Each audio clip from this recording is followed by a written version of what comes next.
सत्संगत जी, प्यार से बोलना जी, धन निरंकार जी।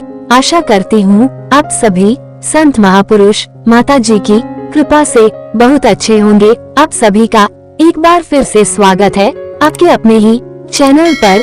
आज का विषय है व्यवहार आचरण सत्संगत जी। तो चलिए सुनते हैं आज की साखी। बाय माँ, मैं निकल रही हूँ और हाँ भूलना मत, दोपहर के खाने से पहले दवा जरूर खा लेना। क्या पल्लवी ऑफिस जाने लगी? सत्संगत जी, तभी ललिता ने उसे रोककर कहा, ये पकड़ो टिफिन, रोज भूल जाती हो और हाँ पहुँचते ही फोन जरूर कर देना। मैं भूल भी जाऊँ तो क्या आप भूलने देती हो माँ? पकड़ा ही देती हो खाने का टिफिन, लाड दिखाते हुए पल्लवी ने कहा। तो ललिता भी प्यार के साथ नसीहतें देने लगी कि वह कैंटीन में कुछ न खाए। हाँ नहीं खाऊंगी मेरी माँ, वैसे याद है न शाम को 5 बजे आप तैयार रहना, मैं जल्दी आने की कोशिश करूंगी। ये बात पल्लवी ने इशारों में कही तो ललिता ने भी इशारों में ही जवाब दिया कि वे तैयार रहेंगी। सत्संगत जी, क्या इशारे हो रहे हैं दोनों के बीच? ललिता और पल्लवी को इशारों में बात करते देख विपुल ने कहा, देख लो पापा, जरूर यहाँ सास बहू की साजिश चल रही है। विपुल की बातें सुन शंभू जी भी हंसे बिना नहीं रह पाए, मगर विपुल तो अपनी माँ के पीछे ही पड़ गया ये जानने के लिए कि इशारों में पल्लवी ने उनसे क्या कहा। ये हम सास बहू के बीच की बात है। प्यार से बेटे का कान खींचते हुए ललिता बोली, बेचारा विपुल बिना बात को जाने ही ऑफिस चला गया। दोनों को ऑफिस भेजकर ललिता 2 कप चाय बना लाई और फिर इत्मीनान से शंभू जी के बगल में बैठ गई। चाय पीते हुए शंभू जी एकटक ललिता को देख देख कर मुस्कुराए जा रहे थे। इतना क्यों मुस्कुरा रहे हो? क्या गम है जिसे छिपा रहे हो? ललिता ने शायराना अंदाज में पूछा तो उनकी हंसी छूट गई। सत्संगत जी कहने लगे, मुस्कुरा इसलिए रहा हूँ कि तुम भी ना अजीब हो। अरे बता देती बेचारे को तुम सास बहू का क्या प्रोग्राम है। लेकिन जो भी हो, तुम सास बहू की बोर्डिंग देखकर मन को बड़ा सुकून मिलता है, वरना तो मेरा सास बहू के झगड़े सुन सुनकर दिमाग घूम जाता है। हाल ही में मैंने अखबार में एक खबर पढ़ी जिसमें लिखा था, सास से तंग आकर एक बहू 12वीं मंजिल से कूद गई और जानती हो पहले उसने अपने 2.5 साल के बेटे को फेंका और फिर खुद कूद गई, जिससे दोनों की मौत हो गई। सच कह रहा हूँ ललिता, ये पढ़कर मेरा तो दिल बैठ गया था। सत्संगत जी, शंभू जी की बातें सुनकर ललिता का भी दिल दहल गया। सोचो जरा उस इंसान पर क्या बीतती होगी जिसे न तो माँ समझ पाती है और न पत्नी पिसता रहता है। बेचारा माँ और पत्नी के बीच। हाँ सही कह रहे हैं आप। हमारे समाज में जब एक लड़की शादी के बाद अपना मायका छोड़कर, जहाँ उसने लगभग अपनी आधी जिंदगी पूरे हक के साथ गुजारी होती है, ससुराल में कदम रखते ही उसके दिल में घबराहट सी होने लगती है कि यहाँ सब उसे दिल से तो अपनाएंगे ना, अपने परिवार का हिस्सा समझेंगे ना। ज्यादातर घरों में यही होता है कि बहू को आए अभी कुछ दिन हुए नहीं की जिम्मेदारी की टोकरी उसे पकड़ा दी जाती है। उसे ये तो समझा दिया जाता है कि सास ससुर के साथ साथ नंद देवर और नाते रिश्तेदारों को भी सम्मान देना होगा, लेकिन ये नहीं समझाया जाता कि आज से यह घर उसका भी है और ससुराल में उसकी राय भी उतनी ही मान्य होगी जितनी घर के बाकी सदस्यों की। सत्संगत जी, क्या एक बहू का यह अधिकार नहीं कि घर के हित के लिए जो भी फैसले लिए जाए उनमें उसकी भी राय शामिल हो? क्यों सास को लगने लगता है कि बहू आते ही उससे उसके बेटे को छीन लेगी? अगर ऐसा ही है तो फिर न करे, वे अपने बेटे की शादी रखे अपने आंचल में ही छिपाकर। अगर शादी के बाद बेटा अपने परिवार को कुछ बोल जाए तो सबको यही लगने लगता है कि बीवी ने ही सिखाया होगा उसे ऐसा बोलने के लिए और यही झगड़े की जड़ है।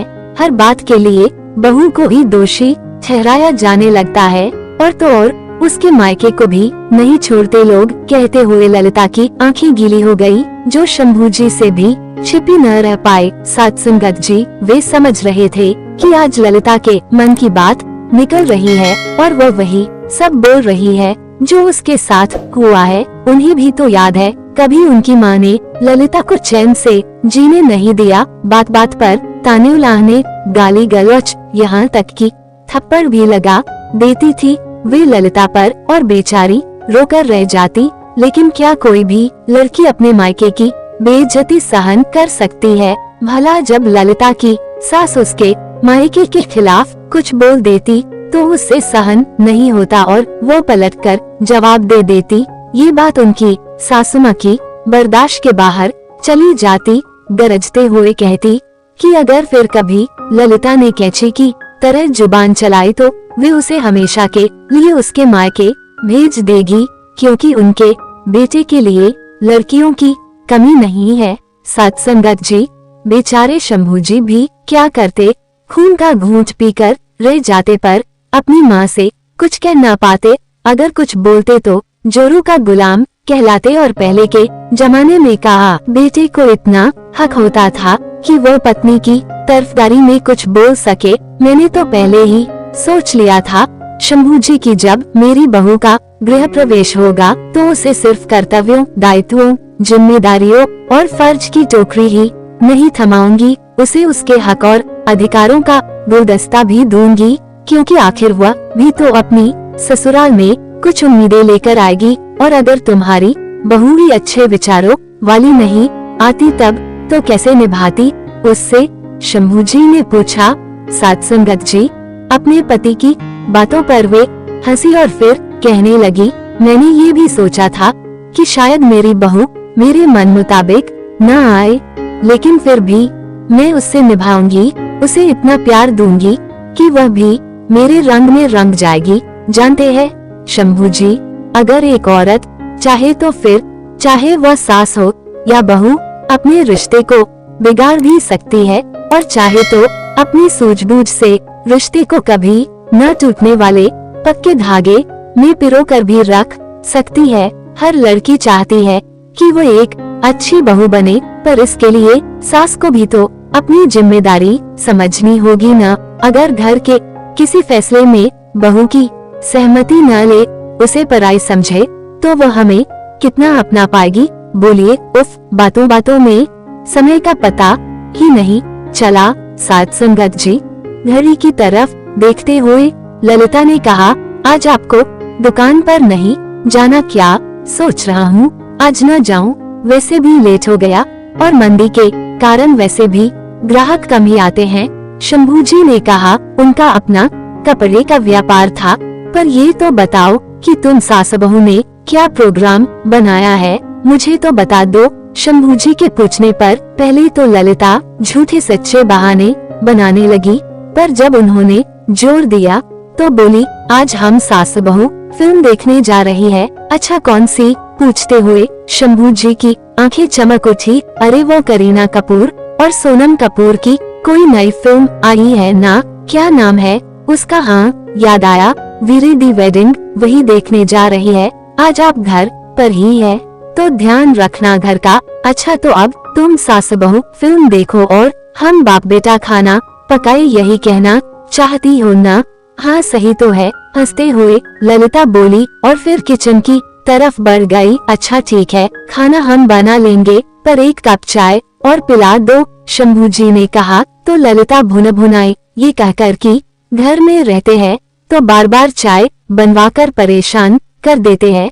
सत्संगत जी, जो भी हो, पति पत्नी अपने जीवन में बहुत खुश थे, और हो भी क्यों न जब पल्लवी जैसी बहू हो। शादी के 4 साल हो गए, पर कभी उसने ललिता को यह एहसास नहीं दिलवाया कि वह उनकी बहू है। पास पड़ोस, नाते रिश्तेदार इन दोनों के रिश्ते को देखकर आश्चर्य करते और कहते कि क्या सास बहू भी कभी ऐसे एक साथ इतनी खुश रह सकती है? लगता ही नहीं है कि दोनों सास बहू है। सत्संगत जी, पल्लवी एक मल्टीनेशनल कंपनी में अच्छे पैकेज पर नौकरी कर रही थी, और वही उसकी मुलाकात विपुल से हुई, जो जान पहचान के बाद दोस्ती और फिर प्यार में बदल गई। 2 साल तक बेरोक टोक उनका प्यार चलता रहा, और फिर दोनों परिवारों की सहमति से विवाह के बंधन में बंध गए। वैसे तो बचपन से ही पल्लवी को सास नाम के प्राणी से डर लगता था, क्योंकि उसके जहन में एक डर सा बैठ गया था कि सास और बहू में कभी नहीं पटती, क्योंकि अपने घर में भी तो उसने आए दिन अपनी माँ और दादी को लड़ते झगड़ते ही देखा था। सत्संगत जी, जो वह बड़ी होती गई, दादी और माँ में लड़ाइयाँ भी बढ़ती चली गई। उसे याद है जब उसकी माँ दादी में झगड़ा होता और उसके पापा किसी एक की तरफदारी करते तो दूसरी का मुंह फूल जाता। हालत ये हो गई कि फिर उन्होंने बोलना ही छोड़ दिया। जब भी दोनों में झगड़ा होता, पल्लवी के पापा घर से बाहर निकल जाते। नाते रिश्तेदारों और पास पड़ोस में भी तो आए दिन सास बहू के झगड़े सुनते देखते वह घबरा सी जाती। सत्संगत जी, उसे याद है जब पड़ोस की शकुंतला चाची की बहू ने अपने शरीर पर मिट्टी का तेल छिड़ककर आग लगा ली थी। तब ये सुनकर पल्लवी की रूह कांप उठी थी। वैसे हल्ला तो यही हुआ था कि उसकी सास ने ही उसे जलाकर मार डाला, मगर कोई सबूत न मिलने के कारण वो कुछ सजा पाकर ही बच गई थी। मगर मारा तो उसे उसकी सास ने ही था, क्योंकि उसकी बहू तो गाय समान सीधी थी, ऐसा पल्लवी की दादी कहा करती थी। पल्लवी की दादी भी किसी सांपनाथ से कम नहीं थी और माँ तो नागनाथ थी ही, क्योंकि दादी एक सुनाती तो माँ हजार सुना डालती। सत्संगत जी, एक दिन पल्लवी की दादी इस दुनिया को छोड़कर चली गई, लेकिन आश्चर्य तो उसे तब हुआ जब दादी की 13वीं पर मोहल्ले की औरतों के सामने घयाली आंसू बहाते हुए पल्लवी की माँ शांति कहने लगी कि उनकी सास नहीं माँ थी। उनके जाने के बाद अब वे उनके बगैर कैसे जी पाएंगी। मन तो हुआ पल्लवी का, कह दे कि क्यों झूठे आंसू बहा रही हो माँ, कब तुमने दादी को माँ माना। मगर वह चुप रही। मन ही मन सोचने लगी कि बस नाम ही शांति है, उसकी माँ का काम तो सारे अशांति वाले ही करती है। सत्संगत जी, सास बहू के झगड़े सुन देखकर पल्लवी का तो शादी पर से विश्वास ही उठ गया था। जब भी उसकी शादी की बात चलती वो सिहर जाती, सोचती जाने कैसे ससुराल मिलेगी, कहीं उसकी सास भी शकुंतला चाची जैसी निकली तो, या कहीं उसमें भी उसकी माँ का गुण आ गया तो। ऐसे कई सवाल उसके मन को डराते रहते। सत्संगत जी, अपने मन का डर उसने विपुल को भी बताया, जिसे सुन उसकी हंसी रुक नहीं रही थी। किसी तरह अपनी हंसी रोक वह कहने लगा, हाँ मेरी माँ सच में ललिता पवार है। सोच लो अब भी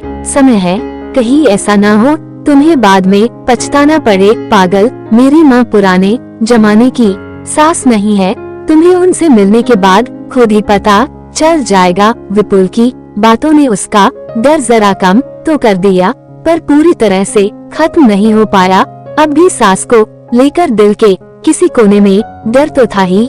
सत्संगत जी, विदाई के वक्त बड़े प्यार से शांति ने भी अपनी बेटी के कान फूंकते हुए समझाया था, देख बिटिया, सास को कभी माँ समझने की भूल न करना, क्योंकि सास चुड़ैल का दूसरा रूप होती है। देखा नहीं, अपनी दादी को मांझी मांझी कहकर उसे सिर पर मत बैठा लेना।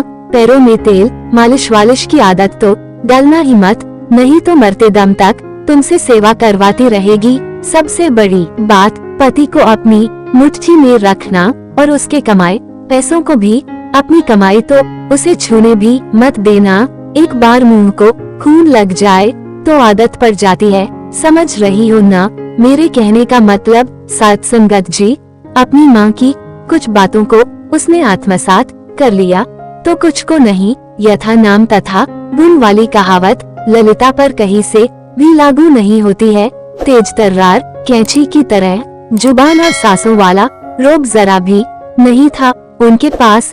एक रोज जब वह अपनी माँ को याद कर रोने लगी तो उसकी सास ने उसे सीने से लगा लिया और कहा कि वो उसे सास नहीं माँ समझे, और जब मन हो जाकर अपनी माँ से मिलाए। किसी बात की रोक टोक नहीं है यहाँ उस पर, क्योंकि यह उसका भी घर है। जैसे उनके लिए उनकी बेटी है वैसे ही बहू भी। और सिर्फ कहा ही नहीं, ललिता ने करके भी दिखाया, क्योंकि पल्लवी को नए माहौल में ढलने और वहाँ कि लोगों की पसंद नापसंद को समझने के लिए उसे पर्याप्त समय दिया। सत संगत जी, अगर पल्लवी से कोई गलती हो जाती तो एक माँ की तरह बड़े प्यार से उसे सिखाने का प्रयास करती। पक्कला में तो उसकी सास ने ही उसे माहिर किया था, वरना एक मैगी और अंडा उबालने के सिवा और कुछ कहा बनाना आता था उसे। लेकिन कभी ललिता ने उसे इस बात के लिए तनाव लाहना नहीं मारा। सत संगत जी, बोलने वालों का भी यह कहकर मुंह चुप करा देती कि आज की लड़कियां चांद पर पहुंच चुकी है, पर अफसोस कि हमारी सोच आज भी वही की वही है। क्यों हमें बहू सर्वगुण संपन्न चाहिए? क्या हम सासे भी है सर्वगुण संपन्न? और यही उम्मीद हम अपनी बेटियों से क्यों नहीं लगाते? फिर क्या मजाल जो कोई पल्लवी के बारे में कुछ बोल भी दे। उस दिन ललिता की बातें सुनकर दिल से पल्लवी ने अपनी सास को माँ समझा और सोच लिया कि वह कैसा रिश्ता निभाएगी अपनी सास से। कभी ललिता ने यह नहीं जताया कि विपुल उनका बेटा है तो विपुल पर पहला अधिकार भी उनका ही है, और न ही कभी पल्लवी ने ऐसा जताया कि अब उसके पति पर सिर्फ उसका अधिकार है। जब कभी बेटे बहू में किसी बात को लेकर बहस छिड़ जाती तो ललिता बहू का ही साथ देती। इससे पल्लवी के मन में ललिता के प्रति और सम्मान बढ़ता गया। धीरे धीरे वह अपनी सास के और करीब आने लगी, पूरी तरह से खुलने लगी उनके साथ। कोई भी काम होता वह ललिता से पूछकर ही करती। उसका जो भय था सास को लेकर वह दूर हो चुका था। सत संगत जी, लोग कहते हैं अच्छी बहू बनना और सूर्य पर जाना एक ही बात है, लेकिन अगर मैं एक अच्छी बेटी हूँ तो अच्छी बहू क्यों नहीं बन सकती? माँ दादी को मैंने हमेशा लड़ते झगड़ते देखा है, लेकिन गलती सिर्फ दादी की ही नहीं होती थी। माँ चाहती तो सास बहू के रिश्ते को संवार सकती थी, पर उन्होंने और बिगाड़ा रिश्ते को। मुझे भी उन्होंने वही सब सिखाया सास के प्रति, पर मैं उनकी एक भी बात में नहीं आई, क्योंकि मैं जानती थी कि सामने वाले मुझे वही देंगे जो मैं उन्हें दूंगी, और ताली कभी एक हाथ से नहीं बजती। शादी के बाद एक लड़की का रिश्ता सिर्फ अपने पति से ही नहीं जुड़ता, बल्कि ससुराल के बाकी सदस्यों से भी खास रिश्ता बन जाता है। ये बात क्यों नहीं समझती लड़कियां? अगर अपने घर का माहौल हमेशा अच्छा और खुशी भरा रखना है तो मुझे अपनी माँ की बातें भूलनी होंगी, और फिर सिर्फ पति पत्नी में ही साथ वचन क्यों, सास बहू भी क्यों न कुछ वचनों में बंध जाए ताकि जीवन सुखमय बीत सके अपने आप से ही, कहती पल्लवी। सत संगत जी, उसी दिन ठान लिया पल्लवी ने कि वे सास बहू भी कुछ वचनों में बंधेंगी और अपने रिश्ते को एक नया नाम देंगी, अनोखा रिश्ता। अब पल्लवी अपनी सास की हर पसंद नापसंद को जानने समझने लगी थी। चाहे शॉपिंग पर जाना हो, फिल्म देखने जाना हो, या घर में बैठकर सास बहू सीरियल देखना हो, दोनों साथ देखती। सत संगत जी, अगर आप सभी को आज की साखी अच्छी लगी हो तो वीडियो को लाइक शेयर जरूर कीजिएगा। साथ ही चैनल पर पहली बार आए हैं तो सब्सक्राइब करना न भूले। आप सभी से फिर मुलाकात होगी नई साखी और विचारों के साथ। तब तक के लिए खुश रहिए, सेवा सिमरन सत्संग करते रहिए, माता जी के चरणों से जुड़े रहिए। प्यार से बोलना जी, धन निरंकार जी।